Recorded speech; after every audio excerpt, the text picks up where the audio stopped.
Are you ready to revolutionize your relationship with money? Welcome to the Finding Financial Freedom podcast with the Frugal Physician, where I, Dr. Disha, will be your companion on this exciting adventure. Get ready to conquer debt, build wealth, and embrace a mindful spending lifestyle that will empower you to live life on your own terms. Hello, and welcome to Finding Financial Freedom with the Frugal Physician, the podcast where we dive into the world of all things money. Today, we'll be talking about real estate investing and creating sustainable income streams through rentals. I'm Dr. Disha, your guide to navigating the ins and outs of financial freedom so you can make your ideal life a reality. I'm a first-generation immigrant, and I used to live in a lot of rentals with my mom. We rented a lot of different places from a lot of different people. And now that I'm a physician and in the position to buy real estate, I feel really passionate about providing stable and clean and good housing for other people that may or may not want to or be able to purchase a property on their own. So I think real estate investing really vibes with my value set, and I take real pride in being able to provide good housing. So today we're going to talk about how to invest in residential real estate through direct ownership. If you're thinking of buying a property to rent out, this episode will give you the tools to make sure it's a sound investment. We'll cover everything from the benefits of investing in real estate via direct ownership, financial analysis, neighborhood research, tenant demand, and much more. We're also going to talk about why real estate is one of the best investments you can make. Cash flow, leverage, inflation protection all make real estate a powerful tool for wealth building. Of course, we don't want to get into a property that's going to be a money sink. So that's why we run the numbers really carefully, and we'll go through all of that today. But first, the benefits of real estate investing. Let's dig into the major benefits of investing in real estate long-term and why investors view it as a cornerstone of wealth building. Some major advantages stand out: cash flow, appreciation, the ability to use leverage, and protection against inflation. One of the most appealing aspects of rental real estate is the monthly cash flow it generates. As long as your rental income exceeds your operating expenses, you're putting extra money in your pocket every month. This cash flow can help you build wealth passively while your tenants effectively pay off your mortgage.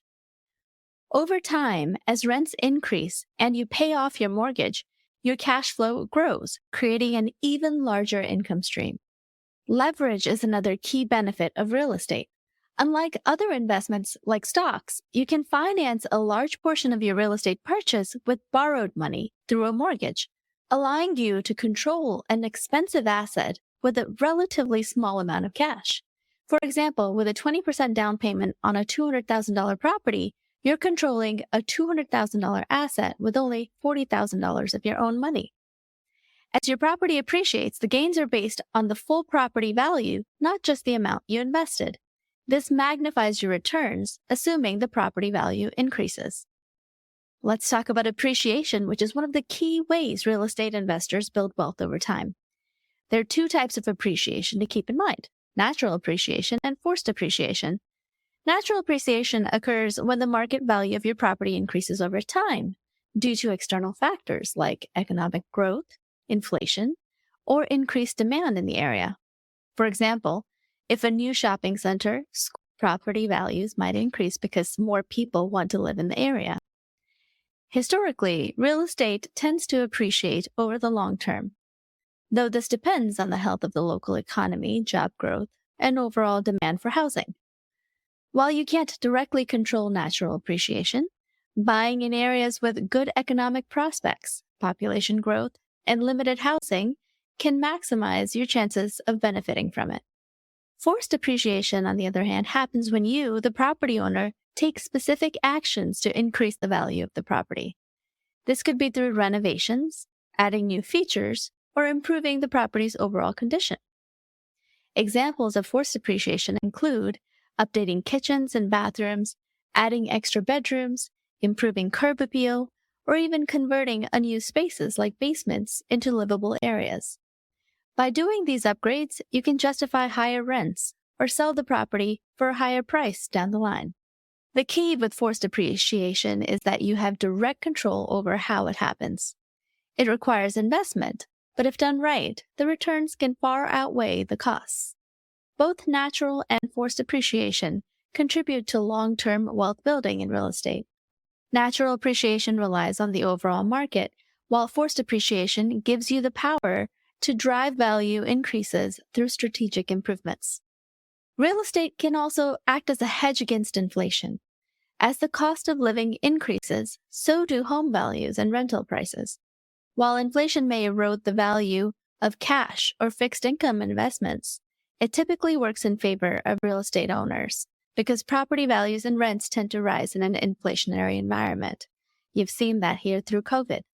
At the same time, your mortgage payments stay the same if you've locked in a fixed rate loan, that is, meaning you're paying off your debt with money that's worth less as inflation increases.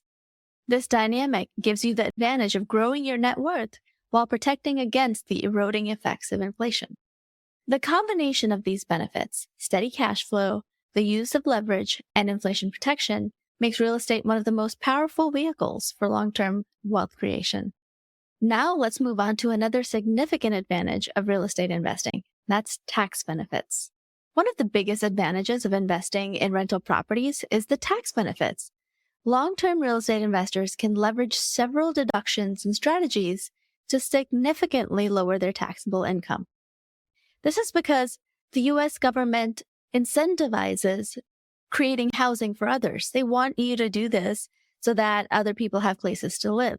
So the U.S. government gives us tax incentives to make it more profitable for us to invest in real estate. This is a unique incentive built into our tax code, so why not take advantage of it?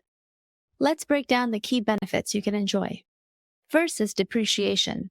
Even though real estate often appreciates in value over time, the IRS allows you to depreciate the property over 27.5 years for residential rentals. This means you can deduct a portion of the property's value each year as a loss on your taxes, even though the property's market value might be increasing.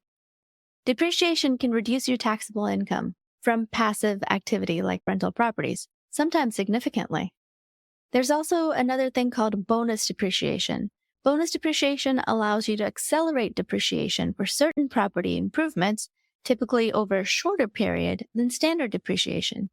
For example, things like appliances, carpet, or certain renovations can be written off more quickly in the first year.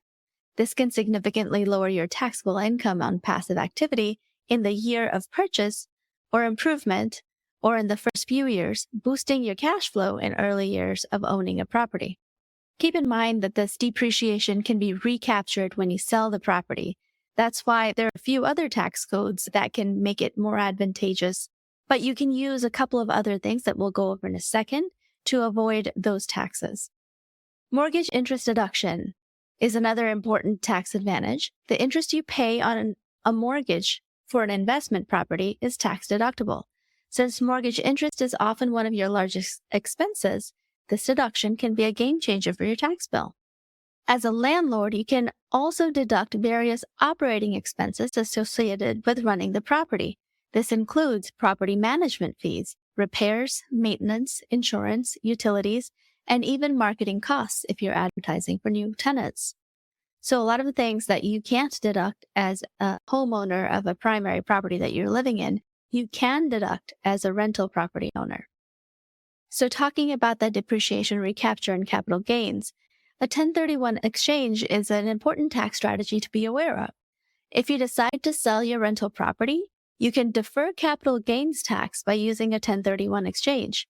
This allows you to roll the proceeds from the sale of one property into a new similar investment property without having to pay capital gains taxes immediately. It's a great way to grow your portfolio tax deferred. Another important strategy to know about is the real estate professional status, or REPS. Real estate professional status is a powerful designation that can allow you to deduct rental property losses against your active physician income. You can't write off your rental property losses against your active income if you don't have REP status, but you can if you have REP status. To qualify, you must materially participate in real estate activities, spending at least 750 hours per year working on your properties and more than half of your total working hours working in real estate. For high-income earners, this can result in substantial tax savings as long as you are careful to meet those guidelines. Even if you don't use a 1031 exchange, you can leave the properties that you own to your heirs. If you own the property your whole life and leave it to your descendants will enjoy a step up in basis to current market value upon your death. In other words, if your descendants sell the property when they inherit it, they will not have to pay those capital gains taxes that you deferred during your lifetime. These tax benefits are a big reason why real estate investing can be so lucrative. By lowering your taxable income and deferring taxes, you keep more money in your pocket, which can be reinvested into future properties or into future generations. Now let's talk about types of direct ownership. Direct ownership means you're purchasing a property outright, either for your personal portfolio or for rental income. This can be either residential, like single-family homes or multifamily homes, or commercial, like office buildings or retail spaces. It gives you full control over the property, how it's managed, when it's sold, and what upgrades to make. But with that control comes responsibility, including managing tenants, maintaining the property, and handling repairs. If you're investing in residential real estate, you can rent it out for long-term tenants, short-term tenants, or mid-term tenants. Long-term tenants are typically tenants that rent for more than 30 days at a time. There's less turnover in these situations and more reliable rental income. Short-term rentals have gained popularity thanks to Airbnb and VRBO. With short-term rentals, you can rent out your property often to vacationers or business travelers. You could be renting for days or a couple of weeks. The upside here is that short-term rentals often generate much higher returns compared to long-term leases, especially in tourist-heavy areas. However, short-term rentals require more active management. You'll have more frequent tenant turnover, which means you'll likely need to handle cleaning, booking, and maintenance more often. Keep in mind, local regulations may limit your ability to rent short-term, so just check with the laws in your area and other laws that could be brewing in your area. If managed correctly, short-term investments can yield fantastic cash flow, but they demand a higher level of engagement and carry more risk in terms of occupancy fluctuations.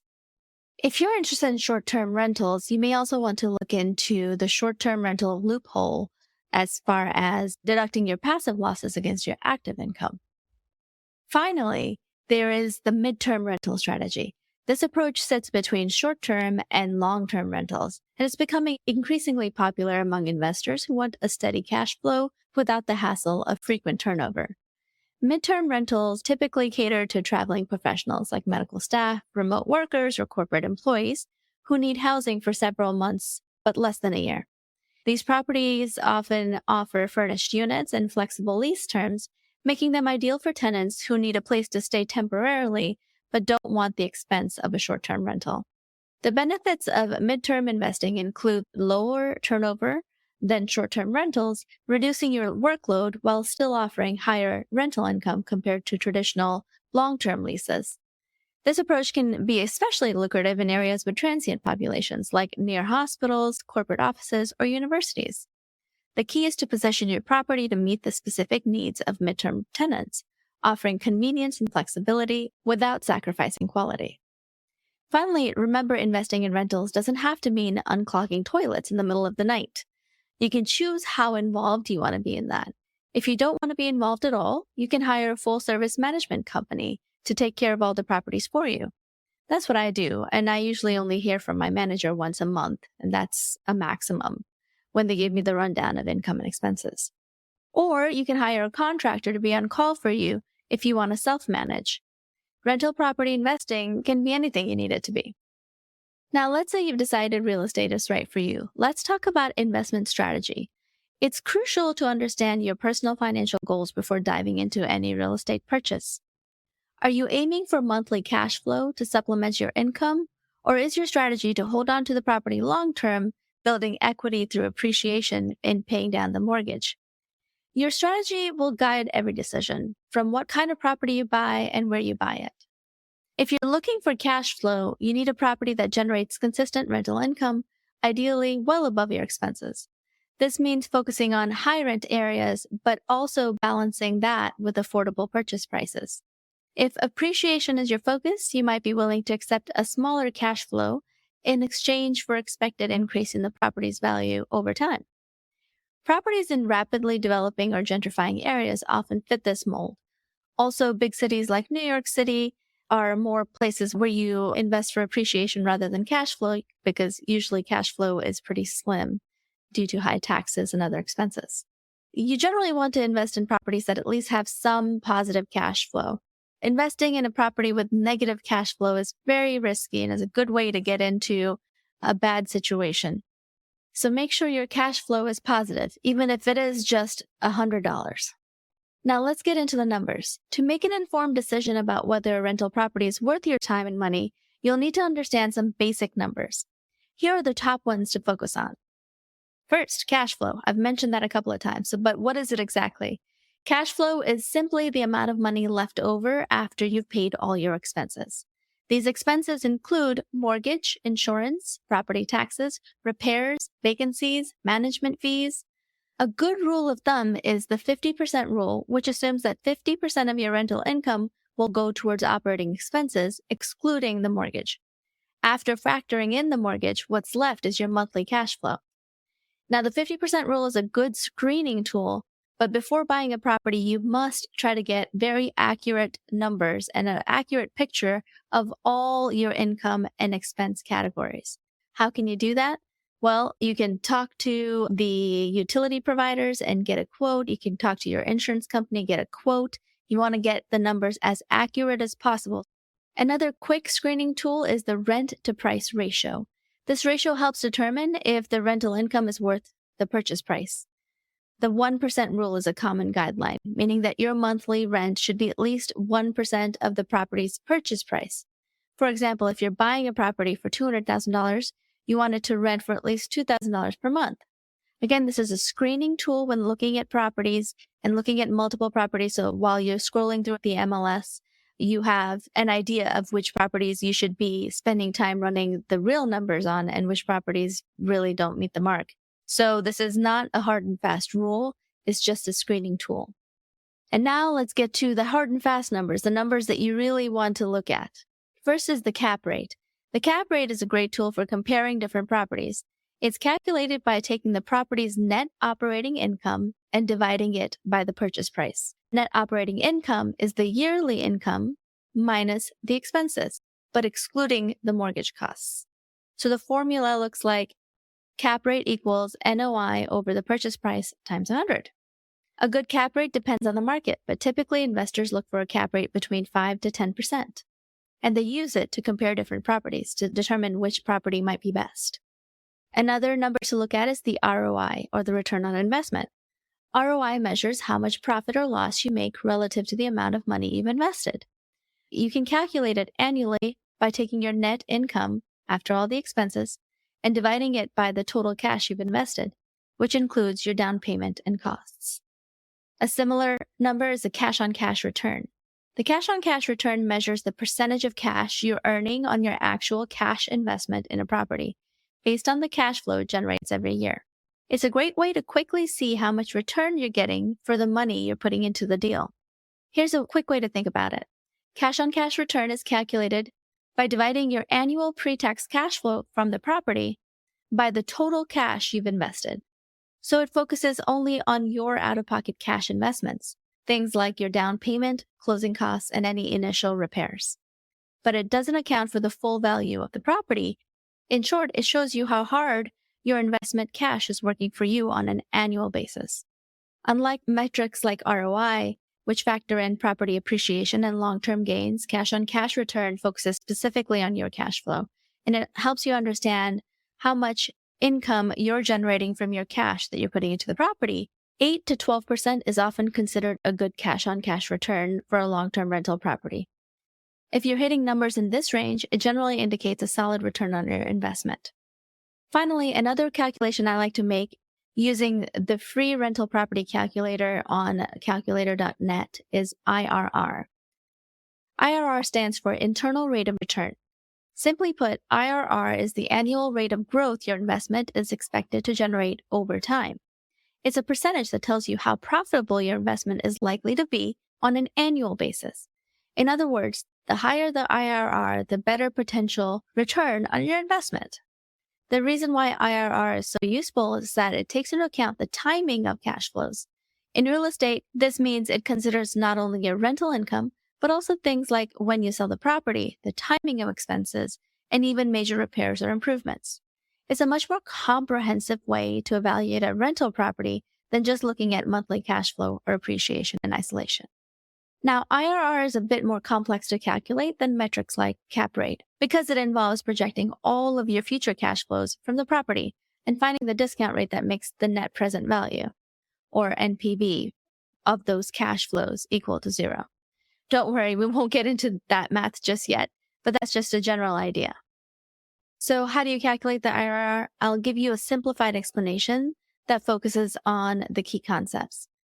The good news is that there is a free online calculator that will make it super easy for you.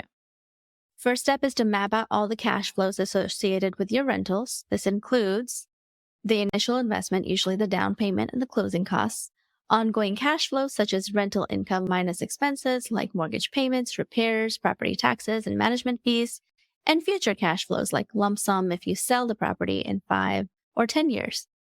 This includes any appreciation or proceeds after paying off your mortgage.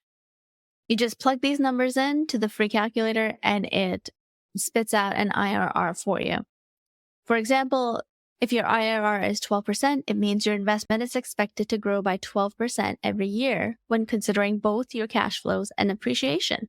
The higher the IRR, the more attractive the investment. Knowing these metrics helps you avoid costly mistakes and ensures your investment property aligns with your financial goals. Now let's talk about other factors to consider when looking for rental properties, other than the numbers. Let's talk about what may be the most important factor, location. When analyzing a property for long-term rentals, choosing the right neighborhood can make or break your investment. Number 1, economic stability. Look for areas with job growth, a strong local economy, and major employers. These factors attract tenants and ensure there's demand for rental properties. Cities with a diverse economy, not reliant on one industry, tend to be safer bets. Look for population growth. Areas with increasing population growth typically mean higher demand for rentals. Check the data for any migration patterns or city expansions. Where are people moving and why? Look at crime rates in school districts. A safe neighborhood and a good school district will naturally attract more renters. Properties in these areas tend to have a higher occupancy rate and may command premium rents. Amenities and transportation. Access to public transport, shopping centers, parks, and entertainment options are huge selling points. Tenants want convenience, so if your property is close to these amenities, it's a big bonus. Know your tenants and rental demand. When you're buying a rental property, always consider your potential tenants. Who are they and what would they want? Is the area attracting families, young professionals, students, or retirees? Each group has different needs, so tailor your property to match what they want. Families might want larger homes with yards and good schools, while young professionals often prefer apartments and condos near the city center. Look at vacancy rates. Research the local vacancy rates. A high vacancy rate may indicate that there's low demand for rentals or too much competition, which can affect your ability to find tenants quickly. Look at rent trends. Are rents rising or falling in the area? A good market will see steady rent increases year over year. You can often find this data through local property management companies or online platforms that track rental markets. Now, these are just general guidelines. There will be an exception to every rule. In fact, I've bought exceptions to these rules, but these are things to keep in mind when we're looking at rental properties. Before we wrap up, let's go over some red flags to avoid when analyzing a long-term rental property. Number 1, one big mistake is overestimating rent. Be realistic about what you can charge in rent. Overestimating can lead to vacancies and missed mortgage payments. Research comparable properties to ensure your expected rent is in line with market rates. If you're working with an agent or a property management company, they can often give this information to you. Here's another thing to avoid: underestimating expenses. New investors often forget about hidden costs like major repairs, legal fees, or vacancies. Always leave room in your budget for these unexpected expenses. Don't forget CapEx. Make sure you look at big appliances and know when they're going to run out of their expected life. And make sure you're budgeting to replace those when they're needed. Another thing to avoid: ignoring future development. You may think a property looks great today, but make sure to research any future developments. A new highway or industrial project could negatively impact the area, or conversely could really positively impact the area. So make sure you're looking at what the town has planned, looking at laws that might be passed that are being proposed right now. Do your market research. So that's a wrap for today's episode, Analyzing Rental Properties for Long-Term Success. Remember, investing in real estate isn't just about finding a good deal. It's about making smart research decisions that align with your long-term financial goals. And don't forget the tax benefits. Cash flow, leverage, and inflation protection alone can make real estate an excellent investment if you understand how to maximize them. If you enjoyed this episode, be sure to subscribe. And if you have any questions or suggestions for future topics, send them my way. Thanks for tuning in to Finding Financial Freedom with the Frugal Physician. Stay frugal, y'all. The content shared on this podcast should not be taken as individualized financial advice. We are here to share our knowledge and experiences, but it is crucial to consult with professionals such as accountants, financial advisors, or attorneys who can provide personalized guidance based on your specific needs.